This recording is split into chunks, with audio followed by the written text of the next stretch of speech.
আলোচনা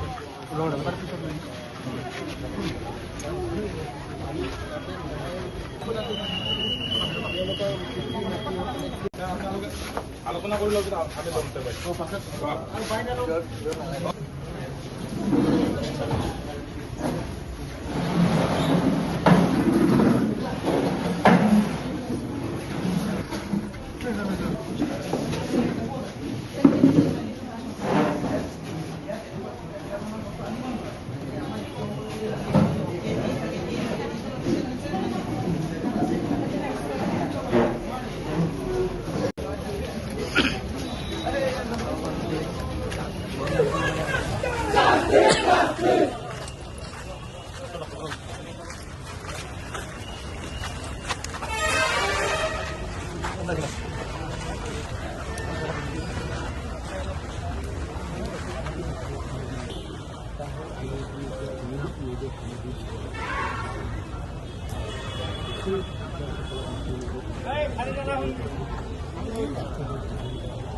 আমি লমতে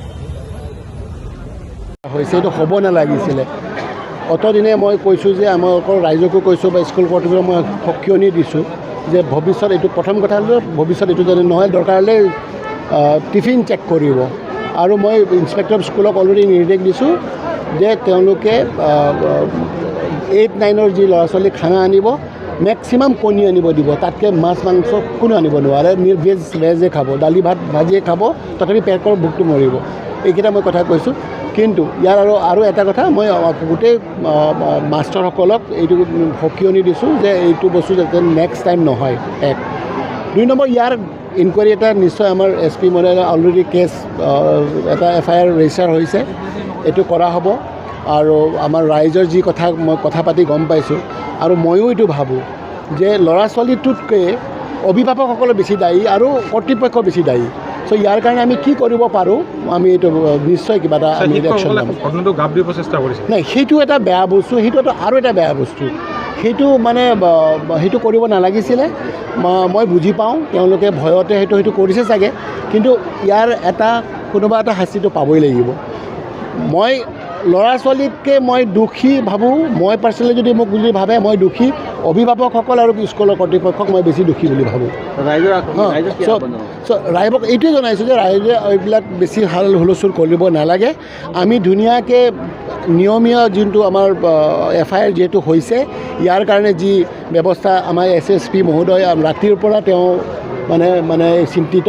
মোক ৰাতিও 2-3 বাৰ তেওঁ ফোন কৰি জনাইছে এই কথাখিনি যে এনেকুৱা অগ্ৰগতি হৈ আছে, এনেকুৱা কথা হৈ আছে। গতিকে মই ৰাইজক এইটোৱে অনুৰোধ জনাইছোঁ, ৰাইজে যদি এতিয়া যদি চবে যদি নিজে যদি কৰিব খোজে এইটো এটা বেয়া এটা মেছেজ যাব। চ' আমাৰ ওপৰত এটা ভৰসা ৰাখিব লাগে, আমি কৰি আছোঁ, সেইমতে আমি এইটো বস্তু ধুনীয়াকৈ ইনকুৱাৰী দিছোঁ। এইটো কৰিব আমাৰ কৰি মেলি এইটো প্ৰিলিমিনাৰী ইনকুৱাৰী এটা মই ইনস্পেক্টৰ অফ স্কুলক কৰিব দিছোঁ। আমাৰ পৰৱৰ্তী সময়ত আমাৰ ADC এজনো আহিব, এইটো চাব। আৰু পুলিচে কৰিবই। ইয়াৰ বাবে কি দুই এজনটো মই ভাবোঁ এইটো হেৰি হ'বই লাগে। প্ৰধান শিক্ষক আৰু এজন শিক্ষকে যে ঘটনাটো গা পাইছে তেওঁৰ বিৰুদ্ধে সেইটো মই চাম। এতিয়া একো ক'ব পৰা নাই। মই কথাখিনি মানুহখিনিক আজি আমাৰ অভিভাৱক বা টিচাৰ্ছসকলক লগ ধৰি ক'লোঁ, বা মোৰ যিখিনি সকিয়নি দিব লগা আছে মই দিলোঁ, আৰু তেওঁলোকৰ যিখিনি কৰণীয় আছে কৰিব দিলোঁ। উপযুক্ত শাস্তি উপযুক্ত শাস্তি ছাৰ আৰু এটা প্ৰশ্ন আছে ছাৰ, কল্যাণপুৰ হাইস্কুলত ছাৰ এগৰাকী চতুৰ্থ বৰ্গৰ কৰিব দিছোঁ। ADC এডুকেশ্যনক তেওঁলোকে কৰিব। মই এটা কথা বিশ্বাস কৰোঁ, ই DCয়ে হওক, ই লাগিলে গ্ৰেড 4 হওক, সকলোৱে নিজৰ দায়িত্বমতে নিজৰ কাম, নিজৰ আত্মসন্মানটো ৰক্ষা কৰি তেওঁলোকে কাম কৰে। কামত যদি কিবা গাফিলতি হয় কোৱাটো দায়িত্ব বা ক'ব, এইটো সেইটোৰ কাৰণে কোনো বেয়া পাব নালাগে। কিন্তু ইমান জ্যেষ্ঠ বয়সৰ মানুহেই লাগে গ্ৰেড 4 হওক নাই কিয়, কাণত যদি সঁচাকৈ যদি কাণত ধৰি যদি উশাহ বহা কৰাইছে, তেতিয়াহ'লে সেইটো বহুত ঘৃণনীয় কাম হৈছে। ইয়াৰ কাৰণে কিন্তু উচিত শাস্তি হ'ব। সেইটো কাকো হ'ব দিয়াটো উচিত নহয়। সকলোৰে গ্ৰেড 4 হওক, দোকানী এটাই হওক, নিজৰ আত্মসন্মানটো চবৰে আছে, চৰকাৰী কৰ্মচাৰী হয়। গতিকে এই বস্তুটো মই গুৰুত্বভাৱে চাম। হ'ব ছাৰ। আমি ইয়াত পৰিদৰ্শন কৰিলোঁ আৰু স্কুলৰ কৰ্তৃপক্ষৰ লগত শিক্ষক শিক্ষয়িত্ৰী যিসকল আছে, স্কুল মেনেজমেণ্ট কমিটি, তেওঁলোকৰ লগত আমি কথা বতৰা হৈ গোটেই বস্তুটো ঘটনাটো বুজি ল'লোঁ। আৰু আমাৰ ইতিমধ্যে তদন্ত আৰম্ভ হৈছে, আৰু আইনগত যি ব্যৱস্থা আছে আমি সেইখিনি অলৰেডি আৰম্ভ কৰিছোঁ, আৰু আজি তদন্তৰ শেষত যি ব্যৱস্থা ল'বলগীয়া থাকে সেইখিনি আমি ল'ম। ছাৰ ইয়াৰ পৰা ধূপধাৰাটো ছাৰ শংকৰদেৱ শিশু নিকেতনত এনেকুৱা ঘটনা ঘটিছিলে ছাৰ? সেইটো মই অৱগত নহয়, সেইটো চাগে আগৰ ঘটনা। এনেকুৱা ঘটনা যদি আৰু নহয়, তাৰো যি ব্যৱস্থা ল'ব লাগে ইতিমধ্যে জিলা আয়ুক্ত মহোদয়ে তাৰ পৰিকল্পনা কৰিছে আৰু ইতিমধ্যে ডাইৰেকশ্যন দিছে। আমি এনচিঅ' কৰিম যে এনেকুৱা ঘটনা আৰু জিলাত আৰু নহয়। আপোনালোকৰ পৰা ইনকুৱাৰী হ'ব ছাৰ? ইনকুৱাৰী অলৰেডি আৰম্ভ হ'লেই, আৰু তাৰ পৰিপ্ৰেক্ষিতত আমি দুজন ইয়ালৈ আহিছোঁ আৰু গোটেই ব্যৱস্থাটো চাইছোঁ। কি চাৰ্কামষ্টেঞ্চত এই ঘটনাটো হ'বলৈ পালে সেই বস্তুটো চাব লাগিব। গোটেই বস্তুখিনি পৰ্যালোচনা কৰি আমি তদন্ত প্ৰক্ৰিয়া শেষ কৰি যি ব্যৱস্থা ল'ব লাগে আইনগত গোটেইখিনি লোৱা হ'ব।